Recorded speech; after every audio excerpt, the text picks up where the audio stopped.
Hi, I'm John and welcome back to my Lair of Action Figures. Today is going to be a breaking news video. I know I haven't done any of these for now, but this is because I was working on some videos and I got in my feed that we have some new digital renders of 4 new G.I. Joe figures from the classified series that are going to be popping up for the San Diego Comic-Con.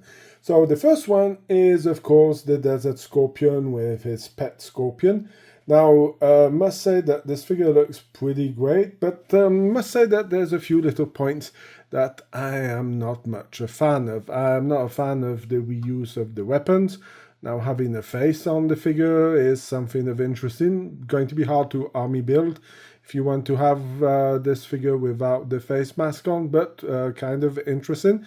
Scorpion looks fantastic. Hasbro has been killing it with every figure that they give an animal with. They really did a fantastic job. So seems to have a backpack, antenna, a knife. I don't understand why for he would have that. He even has 2 knives, no pistol coming with it, who's a bit strange, but yeah, why not?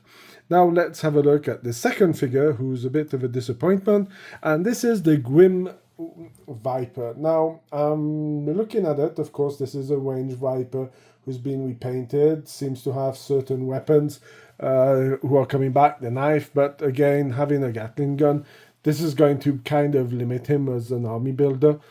I find this a bit of a weird choice of weapons. Not digging it. I like the idea of the camo behind the Range Viper, having a bit of a darker version of him. Looks pretty amazing, but no, I'm sorry. Again, why are you giving me this gun? This gun is ridiculous and has nothing to do over here, especially that you have some ammo pouches who are done for a regular weapon. You have some ammo on the back who is not done for this weapon.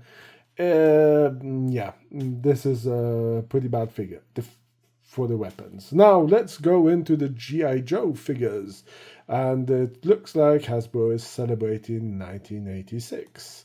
So the first one we get is Wetsuit. Now I must say that this figure looks pretty amazing. I must say that I'm not a fan of this kind of weapon, but I can understand it goes back into the 1986 line of the G.I. Joe figures. I remembered him a bit more red-haired than this, so I'm wondering if they're going to course correct it. He seems to have brown hair, but the face looks pretty interesting, and like I said, I would have preferred some more red hair, but again, this looks like a perfect copy of the 1986 version. If this would be a retro figure, I would be like, yeah, I would like to see something a bit new with the newer figures that are coming out in the classified series. If this would be a retro figure, I would give this one a 10 out of 10. But for one coming from the new classified line, it's wanted to see a bit more. Now, the last one is, of course, Sci-Fi. Now, Sci-Fi looks kind of interesting. I don't understand why for Hasbro decided to go with young Dwayne Johnson, The Rock head sculpt. Let me know if you think I'm right or wrong about it. I'm really not digging it. I would have preferred maybe a more generic head. Seems to have different visors that can be put onto the figures, so we will see how that works. Backpack looks interesting. The new weapon kind of choice looks also a bit interesting.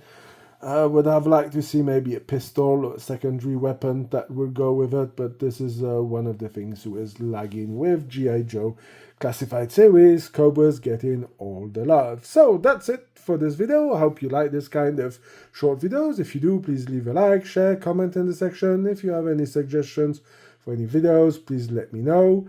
Until then, I hope you have a fantastic day and I hope to see you in my next video. Bye!